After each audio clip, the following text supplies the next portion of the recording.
Hello, good day to you all. I'm here to demonstrate to you the ISCSI target and ISCSI initiator or setting up of those. Uh, this is an RHCE objective. So if you go to the RHCE website, you see it is part of the objective that you must prepare for if you are preparing to take the exam. I have taken this exam and I can tell you that you should pay attention to this if you want to write the exam. Or also, if you just want to know about setting up ISCSI target and initiator, and also if you are using ISCSI in your environment. So, in this demonstration, I have two servers. One of them is server1.dollarstack.com, and the other is server2.dollarstack.com. I'll be using the server one for the ISCSI target. On the server one, I am running or Redhat, or basically I'm running CentOS 7.3. Similarly on server 2, this is what I am also running. So on server 1, I have two disks, VDA and VDB. We are going to be using VDB for this demonstration. Or I will be configuring LVM volume on VDB. So we are using LVM as the back end or storage for the ISCSI target. So what do we need to set up this? We need to install two packages actually. We need the target CLI package and the LVM2 package. So let's install those. Install target CLI, and also we need to install the LVM2. So the installation has started, it's running. On the server 2, we actually need a package also. The package that we need, let me search for it. The package that we need is actually this ISCSI Initiator Utils. So on server 2, I will install ISCSI Initiator Utils. So now I am on server 1. We have installed the packages. So first, like I said, we are going to be configuring LVM volume on VDB. So we run the fdisk command on dev VDB. We create a new partition, primary 1, and I'm going to make it 700, the size to be 700 megabyte.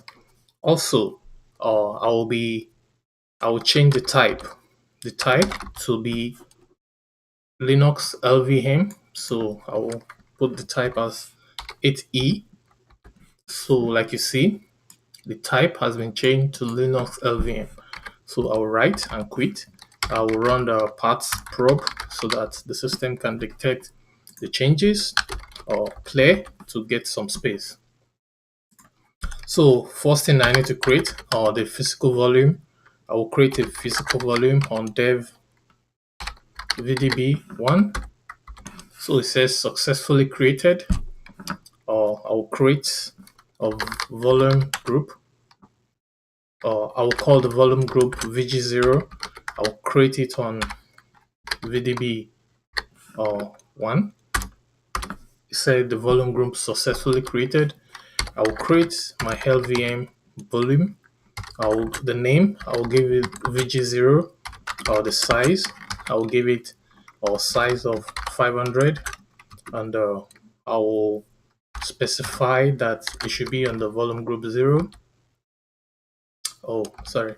Let me do that again. Let me remove the VG0. I gave it the wrong name. Yes. So let me run that again. I want to call the volume, logical volume LV0. So the logical volume is LV0. So if I run ls block again, you see it is created. So if we can do ls on dev vg0 lv0. So this is our logical volume. So now we'll run target CLI. Before it runs target CLI, actually we should enable the service target. There's a service target that I have to spell it properly. So we enable the target. That is the service that takes care of target CLI, and we'll start the service. So if we do status on it, it is running and it is enabled. You want to enable it because at times during the exam you might need to restart your server, so you want to make sure it comes up properly. So now we run the target CLI. We are inside the target CLI utility. I can run ls. So I am at the root. So the first thing we need to create is the backstore. So we go into backstore. So in backstore, if we do ls, or we go into block, since we are using like a block or backend. So we have to create the block. We call the block block0, and we create it on dev vg0 lv0. So this is our logical volume.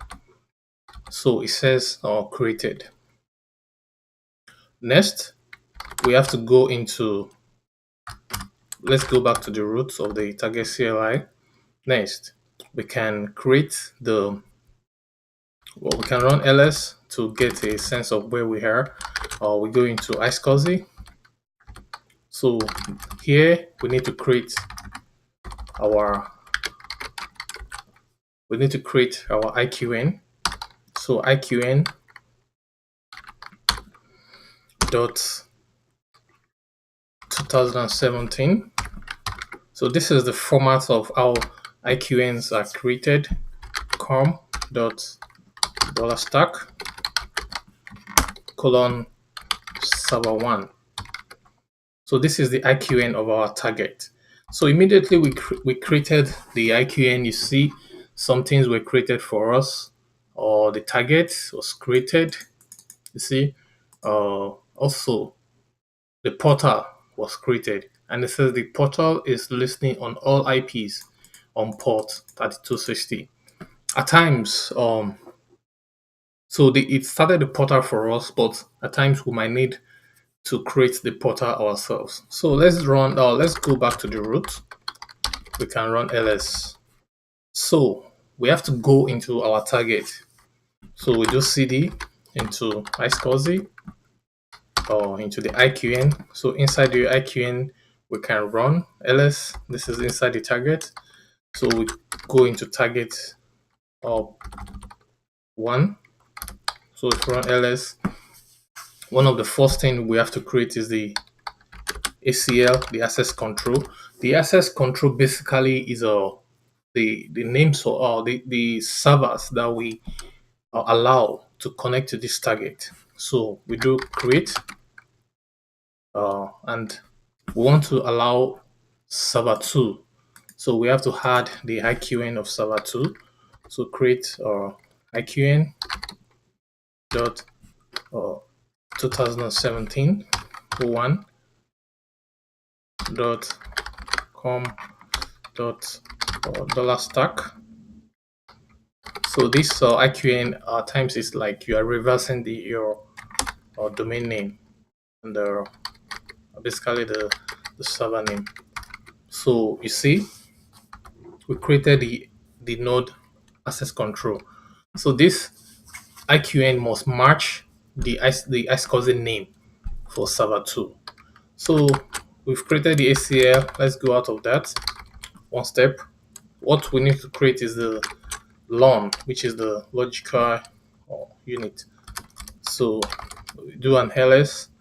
Basically what we are creating here is we are linking this LON to the backstore that we created. You remember the block that we used the logical volume for. So we have created this. We can go back one step, do an ls. So actually, if this is all we created, we are actually good. So because we've created the ACL, the lawn 0, and the portal. But let's go into the portal actually. Uh, if we run ls, so we have one portal running on 0.0.0. Or 32 or 660. That's on port 3260. So we can delete this LAN, or let me just delete it so that I can show, or I can so that you know that we can actually we can actually recreate it if we need to. If this was, so we deleted it, so if we run an ls, we don't have this anymore. We can actually create it. And if we need to specify, a different IP address, or rather than specifying the 0.0.0, we can do that. But I'm gonna use the 0.0.0 again. So it says it's created it with port 3260, the IP address of any IP address, and basically this is the name of the portal. So let's go back to our root directory. So actually this is all we need to do here. So if you keep the sequence in mind, the sequence was we first created our LVM volume, or we created our backstore. We'll link it to the LVM volume. You see, 500 megabyte. We created on that ISCSI, we created the IQN, or specified the IQN of server 1, and also the access control list. We created the IQN for server 2. We link the LAN to, or we link the LAN to the block 0, which is the logical volume that we have in our portal. So basically, these are like the things you need to do. So if you can keep this sequence in mind and practice, you're gonna get used to it. So let's exit from this ISCSI target, exit actually. So clear the screen. One thing we have to do here is we have to set up our firewall, because if under the firewall right now we don't have ISCSI allowed. So what we can do is get services actually. So if we run get services, we can have an idea of the services that we can add. So on the one of these services actually is going to be ISCSI target. So you see, one of them is ISCSI target. So all we have to do is run firewall add service ISCSI target and permanent. Oh, okay, sorry, I need to spell properly again. So it says success, and we reload our firewall. So if peradventure ISCSI target is not part of the services, all we have to do is run our firewall cmd add. In this case, we have to add the port. So we had port. The port is 3260. This is in the case that the ISCSI service does not exist. But if it exists, this is the preferred method. This is the preferred method to modify the firewall D. So we can add it. So if we run the firewall cmd or lists all again, so we see that the services allowed here. Now we have ISCSI target and the port. So let me clear the screen. So now the attention shifts to server 2. So I am on server 2 right now. So I have installed the ISCSI initiator earlier. So let's clear the screen. The first thing I will encourage you to do is go into etc. There's a file under here called Initiator Name.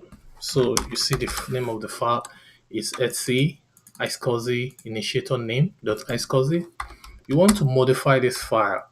You want to make sure that the name here matches the name of the IQN that was specified in the ACL on server 1.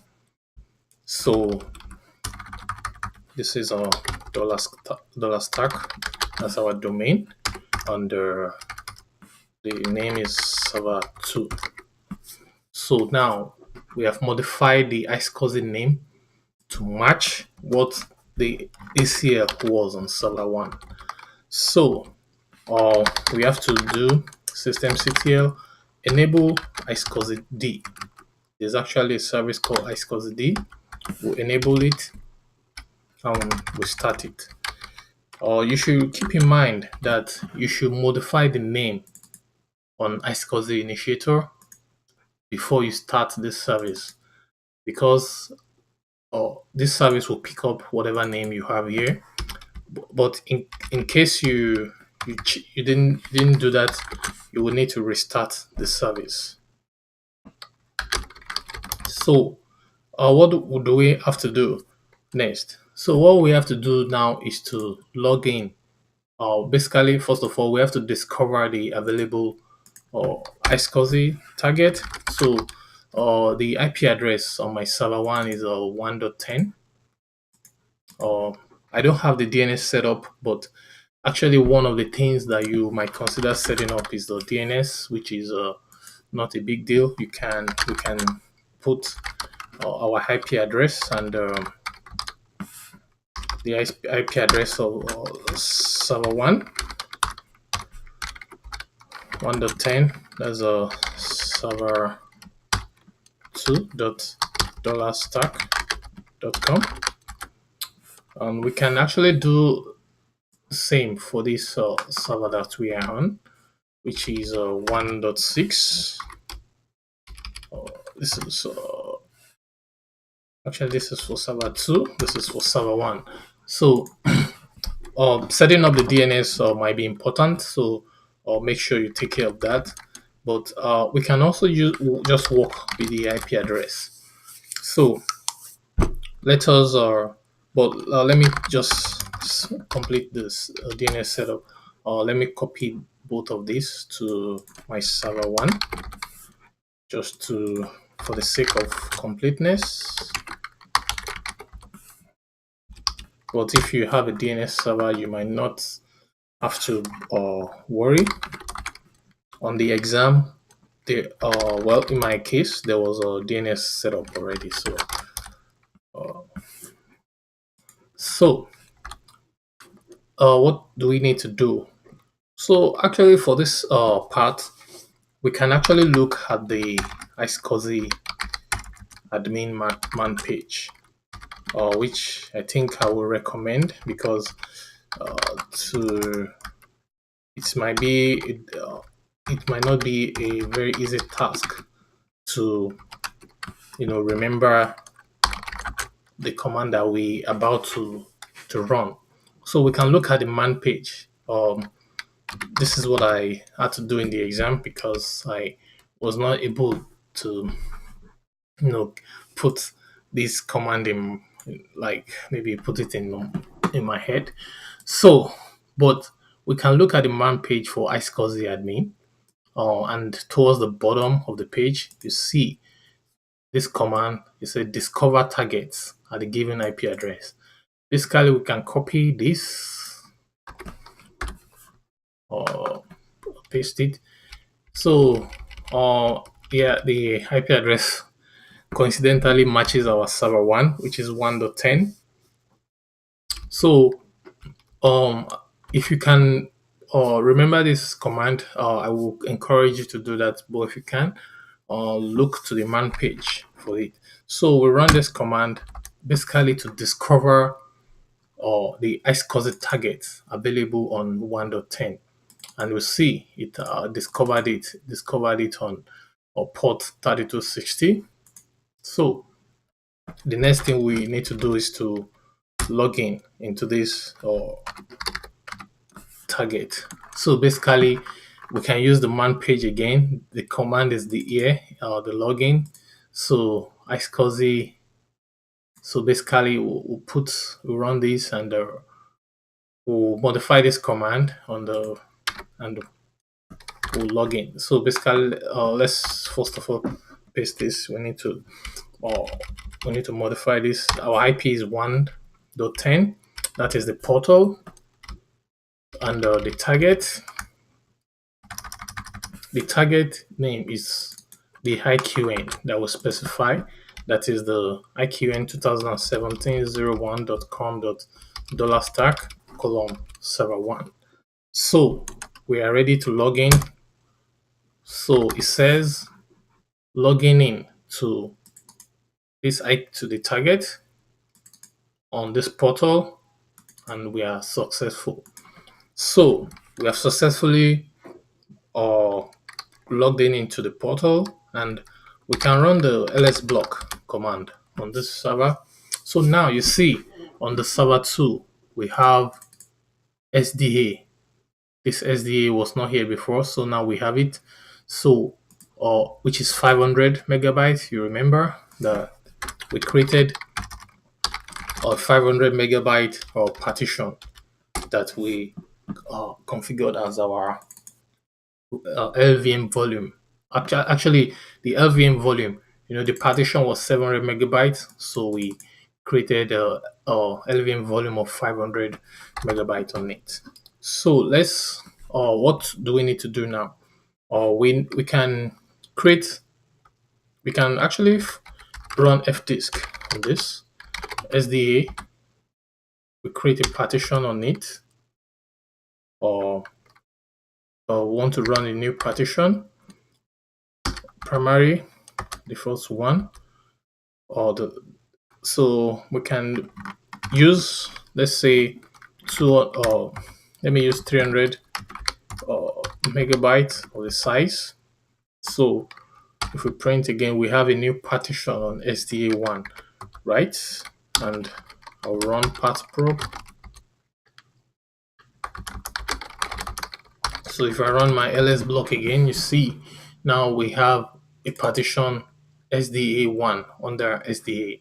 So we can create a file system on this partition by running makefs, or we can use the est4 or partition, est4 file system, or pardon me, or makefs est4 file system, or on dev SDA1. So we have it. So clear. If I run my ls block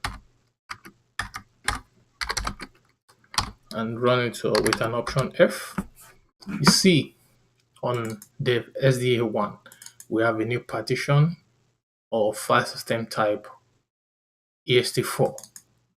So what we can do, we can create a directory or mount. So we can say create this directory under mount. We create it, we call it ISCSI mount.